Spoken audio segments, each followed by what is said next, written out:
your hands off me like that. At the moment, all right, you are very close to being arrested for obstructing a police officer. I'm not obstructed at all. Listen to me. I wasn't obstructing. I'm trying to deal with this. I will lock you up for obstruct. Cool, do what you want. You stand at the archway here. I came in behind you. You've got to identify yourself first. Identify yourself. I'm going to tell you why. Identify yourself. Yeah, it is. Welcome. In this episode, Auditor DP is outside filming a police stop while officers walk toward a group of people standing in a shady-looking place. He's calmly recording everything and chatting with the people who are about to be searched. DP isn't doing anything wrong at all, but suddenly one officer changes everything and grabs him too. Even though it's really obvious he's not part of the group being checked, DP still gets searched for no real reason. What happens next is a crazy example of officers going way too far and completely ignoring basic rights. Sorry to hear that, bro. Oh. Do that, officer. I was only shaking his hand, man. Chill. You know what I mean? Mate, all right. There's seven of you. I'm not with these. I'm not with these. I'm not with these. You're still being detained. I'm not being detained at all. I'm not with these. No, you're not. Well, you think you're getting my name and stuff? You're absolutely joking, mate. I am not being. I'm not. What am I detained for? I'm not with these. You're all here. You see me walk in there, so don't try that crap with me, mate. You're being detained. No, I'm not being detained. All right, sound cool. Yeah, cool. You're being detained. Cool. Make a fool of yourself. Go on, go ahead. But it's not a very good idea, is it? I've walked in and followed you. I've got a body camera. What do you think I'm doing? Right. Don't make a mistake, officer. No. You're being detained. Cool. So you're detained.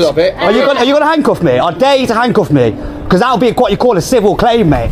So be careful what you do. At this moment in time, right, brilliant. At this moment in time, this is going on YouTube. This guy's an idiot. Cool. Under Section 23 cool. for the misuse of drugs. Right. Brilliant. Sit there. Stay there. You're a clown. The officer's decision to grab and handcuff the auditor wasn't just rushed. It was flat-out careless. Instead of figuring out who was actually involved, he lazily lumped the auditor in with the group just because he was standing close by. The auditor said more than once that he was by himself and only recording with a body camera. Any officer paying attention should have stopped and thought about that. Even worse, grabbing the auditor under Section 23 of the Misuse of Drugs Act without real reasons is a serious misuse of power. This law needs real suspicion, not guesses, not made-up ideas that someone might have drugs. What did the auditor do to make anyone think that? Nothing. He didn't act strange, didn't try to run, and was openly filming with a camera. The officer didn't give any real reason at all. He just put the cuffs on and forced the search. You're getting it, you are. This is a claim going in right now, you know that, don't you? You absolute fool. You've seen me following you in, and you've done that. Obviously, you're not going to tell your fellow officer he's being an idiot. I didn't see you come in. I came in behind you. She's seen me coming behind you. Who took my phone? Fool. Absolute fool. What's your shoulder number and your name and where you're stationed? Is it my phone? No. Yeah. Officer, can you identify yourself, please? So you're not going to identify yourself? Oh yeah, guys, has any of these told you that they're also filming either? Bet they haven't, have they? No, you know you're meant to tell them that you are filming straight away, officer? No. Well, yes you are, it's in your policy. What are you lying for? No. Look at this, guys, I'm in handcuffs by this fool here. Absolute idiot. I come in to record these. That's what I do. I'm an auditor. I've got a YouTube channel. And he's just gone and done this. Don't put your hands on me, officer. Step back, all right? You've been detained for a search under Section 23 of the Misuse of Drugs Act. Yeah, unlawfully. Touch him again. Unlawfully. Right? It doesn't matter what you think. Oh, right? No, I know. It doesn't matter. You're here. I know. Right? And I will officer. get round to you because I have. You haven't identified yourself. I don't need to, mate. Yes, you do, no, you fool. When the auditor says his detention is illegal, which he is fully allowed to say, the officer brushes it off with, "It doesn't matter what you think." That one sentence says everything. It shows the officer doesn't care about explaining himself or respecting the rights of the person standing there. He's just using power without taking responsibility. To make it worse, the officer refuses to say who he is when asked, which he is supposed to do under the College of Policing rules. Officers must give their name, badge number, and station when someone asks during a stop. This isn't optional. Sharing who they are helps keep things fair and lets people complain or follow up if their rights are violated. Get your hands off me like that. At the moment, all right, you are very close to being arrested for obstructing a police officer. I'm not obstructed at all. Listen to me. I wasn't Well, I'm trying obstructing. to deal with this. I will lock you up for obstruct. Cool, do what you want. You stand at the archway here. I came in behind you. You've got to identify yourself first. Identify yourself. I'm going to tell you why. No. Identify yourself. Yeah, it's the rule for you to identify yourself. At the archway. My name's Matt Brown. So yeah, I've got my name's Shoulder number. Right. My name's Matt Brown. Colin was 422. I'm from Coventry Central Police Station. That is my warrant card. Yes, I know what it is. I've already explained to you, because you weren't listening, the reasons you just lied to your camera. I've got it on camera. Okay, I've got it on camera as well. You were lying. I followed you behind you on camera from over there. Right, I've just explained on camera why you've been stopped and searched. I'm going to stop a searching, initially under Section 23 of the Misuse of Drugs Act. And that's the reason why I've explained. If you don't want to listen, you don't want to listen. Unlawful detainment. I don't know, I'll carry on talking. Yeah. Thank you. Okay. There'll be a copy of the record made. I'll make a copy of the stop search. You're entitled to a copy within the next 12 months. You got anything on you that I should be... no, officer. Do you think I'm that stupid? Swear at me again. What are you going to do? Right, I'm going to Don't pull a public... No, well, you can't. You cannot be alarmed, distressed, can you? Public order doesn't count to you, does it? It doesn't count to you, officer, does it? None of them are going to complain about me, are they? This moment shows again how the officer treats his power like a weapon instead of using good judgment. The auditor, who is clearly upset after being grabbed and cuffed for no good reason, lets out some angry words. Instead of staying calm or understanding why the auditor is upset, the officer threatens to arrest him for swearing, trying to use public order laws that don't even apply here. Under Section 5 of the Public Order Act 1986, words only become a crime if they alarm, harass, or upset a member of the public, not a police officer doing his job. Courts have said many times that officers are expected to handle much stronger language. But this officer twists the rule and acts like just because they're in public, the auditor's words suddenly become illegal. You know why we're here? Yeah, because you were searching them. I followed you. Yeah, no, that's kind of a rhetorical question, because the answer is no. So you don't know why we're here. So, what I would suggest is you be mindful of your language, as you will find out why we're here, especially if you get arrested.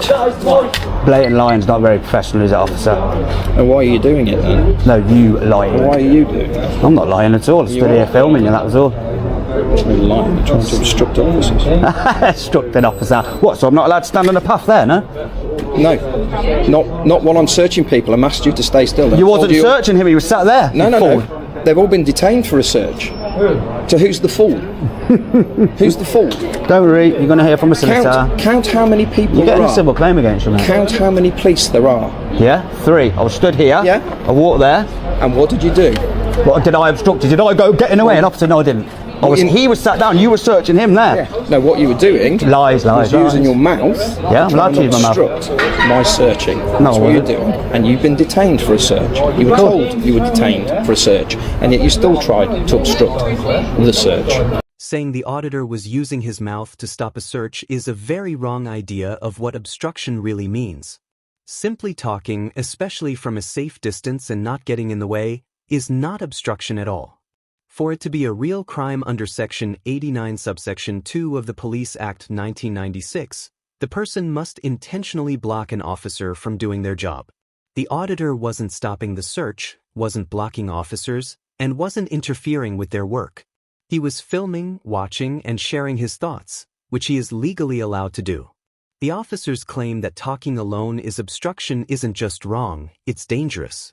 Trying to turn speech into a crime, especially speech that questions police, shows a mindset driven by ego, not the law. I'm still detained. You know, the longer I'm detained, the worse it is for you, don't you? No, because at the moment, until we find out exactly what's going on, I'm not having you obstructing any one of the other officers, because from your demeanour and your attitude and the way you speak and the language you're using, all that's going to happen is, I don't care you call me that, but I'm not having you obstructing other people. I wasn't obstructing anybody. The guy I spoke to was sat down. That one said it was fine to film because he knows the crack, because he's not an idiot like you. And now I'm still detained in handcuffs. You are. Brilliant. You've been warned about obstructing a search. Wasn't obstructing the search. How could I obstruct a search standing there with someone sitting down that you wasn't searching? Are you really that stupid, officer? Clearly you are. Bro, you can stay where you want in a public place.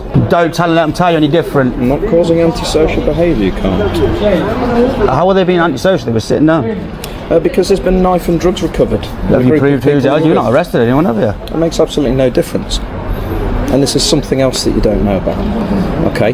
If you want to, put an application in to join. Alright? Put an application in to join. Put the uniform on and come and change all the things you think are wrong. When the officer tells the auditor, if you want to change things, join the police, it's not just avoiding the issue. It's extremely dismissive. It shows a bad attitude where public criticism doesn't matter unless it comes from someone inside the police force. The officer is basically saying that filming, asking questions, or standing up for yourself doesn't count unless you wear the badge. But in reality, regular people don't need to be officers to expect fair, respectful, and legal behavior. What makes this worse is the timing. The officer had already grabbed and searched the auditor without a good reason. And instead of calming things down or admitting anything, he throws out a rude, ego-filled comment. I'll do a better job than you would, I assure you. Excellent. Then prove it and do it. Okay? Prove it and do it. If you can communicate, if you can act responsibly, Are you still detaining me, are you? Wait until they've sorted. So you've not detained all of them and I'm still detained? Yeah, I wonder You've not found anything on me, have you? I wonder who is the one that's been causing me the problems. It doesn't matter if I've caused you problems. I can raise my voice in front of you. You can't call public order. You're a police officer, for starters, yeah? Right? You can't put me in handcuffs. I wasn't obstructing your search. Mate, it's all on camera. These guy's a fool, mate. He's a fool. Well, I'm sure he's not. Well, he is. It's all on camera. Well, he's not. He's a tyrant. He's an idiot. Okay, I don't think that's true. Well, it's completely true. It's on camera. He even lied to his little body camera, saying that I'd come ahead of them and told them that he was here when I was behind them. So he's an absolute liar. Get your hand out of his face. Calm down. Liar. Very. Oh, why? You want to arrest me, do you, officer? No. Yes, you do. Look how desperate you are, you little what piggy. I don't want you doing. Speak so I want. Public order, you can't say. It's your finger in the face and me thinking about You come to arrest me. Well, that would just go further with a claim then, wouldn't it, you idiot? What's he going to do? To arrest me for what? For no offence? calling my friend an idiot as well. What claim? You didn't detain me unlawfully. How? Because I was stood there recording, you seen me came in, they seen me stood there behind these, they knew that I wasn't with these guys. Plenty of grounds to search you as far as I can see. Well, you might as well carry on talking as well then. I look forward to that. I look forward to the complaint as well. This officer's behavior says a lot. When the auditor explains he wasn't part of the group and had been filming from the beginning, the officer doesn't even pause to think. Instead, he brushes it off with a smug line saying there are plenty of reasons to search you as far as I can see. That line alone shows how careless he is about what reasonable suspicion really means. He's just saying it to defend the decision he already made. Then he says the most revealing line of all. I look forward to the complaint. That's not professionalism. That's sarcasm mixed with confidence that nothing bad will happen to him. It shows a culture where some officers feel untouchable, where consequences feel like a joke. This officer doesn't just ignore the auditor's rights. He laughs at the idea that his actions matter. What's your channel? Are we going to be online? I ain't telling you my channel. Yeah, you are all going to be online. The only one who's going to look alright is her and him. Thank you. And you're alright as well. You just made yourself look like a as well. One of us has, but not me. I don't care what people sound like, to be honest. They're as sad as you are. Oh, yeah, well unprofessional, as sad as you are. You meant to hold yourself to better standards than that, you fool. I'm not the police officer, you are. I'm allowed to make comments like that. What, being disrespectful to members of the public like that? Are you serious? You need to get a grip and go read your oath again, don't you, you fool? Anyway, can everybody else identify themselves while I'm here, please? Not having a go at you lot, but can you identify yourself, please? Thanks, guys. 252225. Okay, so 2385 Cox, mate. 7155 Clark. you've been fine, you've been fine. The officer's rude comment, saying he doesn't care what people say online and calling the viewers as sad as you are, completely destroys any fake image of professionalism. It's not just a sharp remark. It shows how he truly feels about being held accountable. When an officer insults not only the person filming him, but also the entire audience that cares about honesty, It proves he deeply resents being watched. This isn't stress, it's pure arrogance, and it shows he truly believes the uniform gives him unlimited power. That attitude was clear the entire time. The auditor, clearly separate from the group, was grabbed and cuffed using a weak excuse of suspicion, even though officers knew from the start that he was filming alone. When asked to explain, they gave vague answers, with one officer claiming the auditor was blocking them with his mouth. A desperate excuse that shows how much they dislike being questioned. Another officer refused to give his name, breaking the rules, while still trying to scare the auditor with threats of arrest for swearing, even though they know public order laws don't work that way for officers. Even worse was the line, "If you want to change things, put on the uniform." That one sentence shows a culture of shutting people out, a belief that only officers get a voice and everyone else should stay quiet unless they join them. But that's not how democracy works. The police work for the public, and they must answer to the public. This episode didn't just show misuse of the Misuse of Drugs Act. It revealed a deeper problem with attitude, training, and accountability. The auditor didn't just film a stop and search. He showed a police force that doesn't want to answer to the people it serves. That's it for today's video. If you enjoyed this episode, don't forget to like, comment, and subscribe. Thanks for watching. I'll see you in the next.